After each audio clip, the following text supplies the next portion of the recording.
Assalamualaikum warahmatullahi wabarakatuh.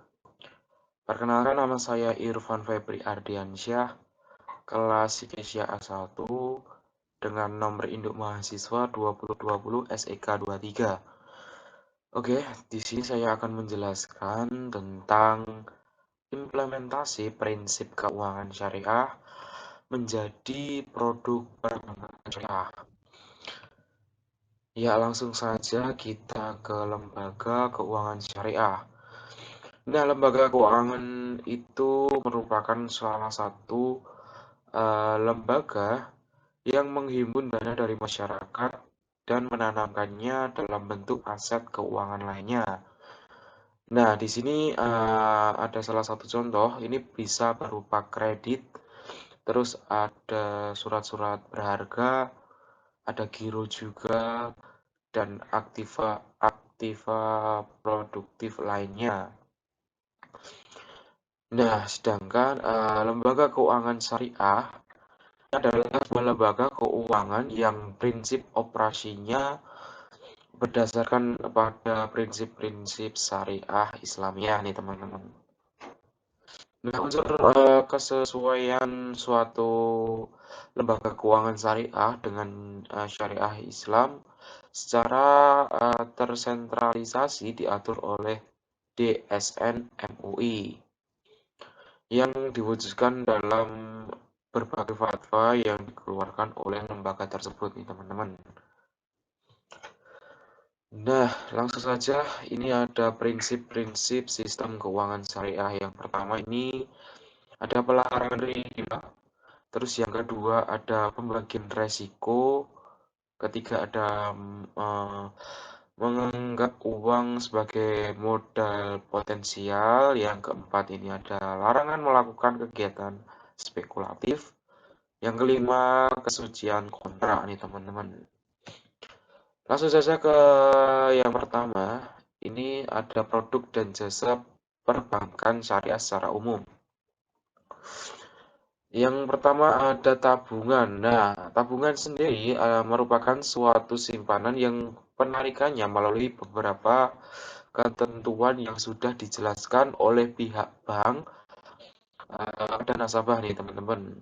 Nah, sarana penarikannya ini bisa menggunakan buku tabungan, ATM, slip penarikan, dan juga melalui metode canggih lainnya, misal internet banking, teman-teman. Nah, ciri khas tabungan syariah ini ada penerapan akad wadiah, yang artinya tabungan yang kita simpan tidak mendapatkan keuntungan karena cuma dititipkan. Nah, tidak ada bunga yang diterima oleh nasabah, akan tetapi bank memberikan hadiah ataupun bonus kepada nasabah nih teman-teman. Terus yang kedua, ini ada deposito atau tabungan berjangka. Nah, banyak pilihan oleh masyarakat untuk berinvestasi. Selain mudah ini teman-teman, deposito ini memiliki keuntungan yang dapat juga lebih tinggi daripada tabungan biasanya. Nah, deposito sendiri adalah suatu produk simpanan di bank yang menyetor penyetorannya ini maupun penarikannya ini hanya bisa dilakukan pada waktu tertentu saja karena bank membutuhkan waktu untuk melakukan investasi. Terus ini ada juga deposito syariah. Nah, ini menggunakan akad mudharabah. Nah, artinya ini tabungan dengan sistem bagi hasil atau nisbah antara nasabah dan juga bank nih teman-teman.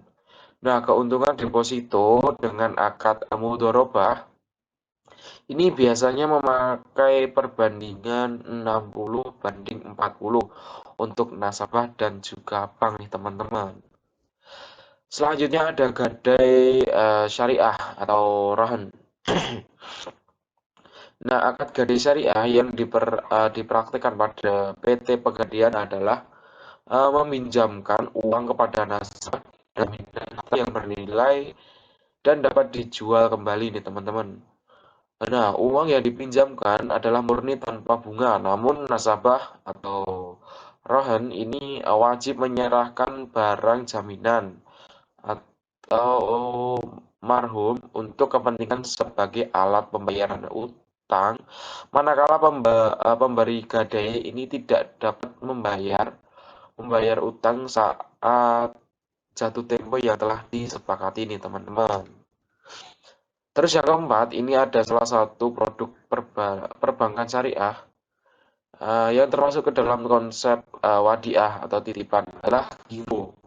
Dan secara umum yang dimaksud dengan giro adalah simpanan yang penarikannya dapat dilakukan setiap saat dengan menggunakan cek, biliet giro, terus ada sarana perintah bayar lainnya atau dengan pemindah bukuan nih teman-teman. Nah, adapun yang dimaksud dengan giro syariah adalah giro yang dijalankan berdasarkan prinsip-prinsip syariah. Dalam hal ini, Dewan Syariah Nasional atau DSN dapat mengeluarkan fatwa yang menyatakan bahwa giro yang dibenarkan syariah adalah giro berdasarkan prinsip wadiah dan mudharabah, teman-teman. Terus ini masuk ke dalam akad mudharabah.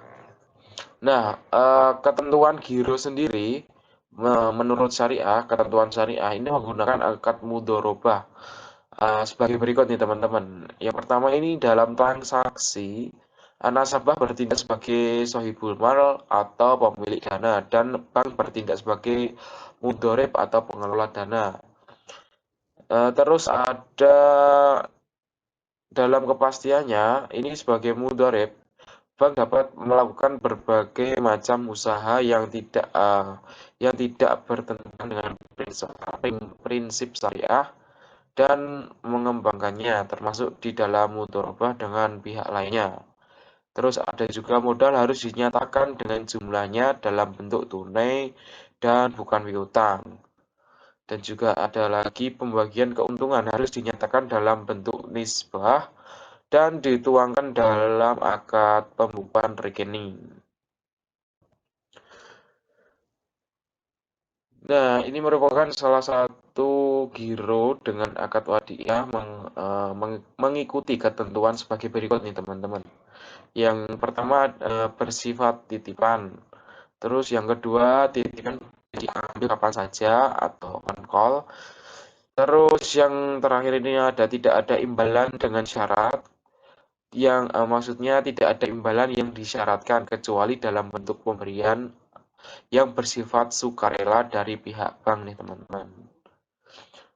Lalu kelima ini ada pembiayaan syariah atau ijarah. Nah, leasing sudah sangat familiar dalam kehidupan sehari-hari ini teman-teman. Karena sudah banyak masyarakat yang menggunakan jasa layanan tersebut. Contohnya dalam pembelian mobil, motor, ataupun benda-benda berharga lainnya. Nah, sewa guna usaha atau leasing pada awalnya dikenal di Amerika Serikat, yaitu berasal dari kata leas yang berarti menyewa, sedangkan dalam ekonomi Islam, istilah yang berkaitan dengan leasing adalah ijarah atau al-ijarah.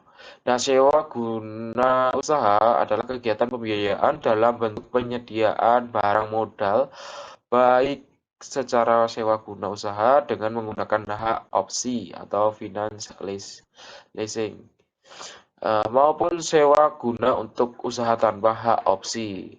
Nah, untuk digunakan oleh lease selama jangka waktu tertentu berdasarkan pembayaran secara berkala. Nah, mungkin itu saja teman-teman yang bisa saya sampaikan pada kesempatan kali ini. Apabila ada kekurangannya, saya mohon maaf yang sebesar-besarnya. Akhirul kalam, wassalamualaikum warahmatullahi wabarakatuh.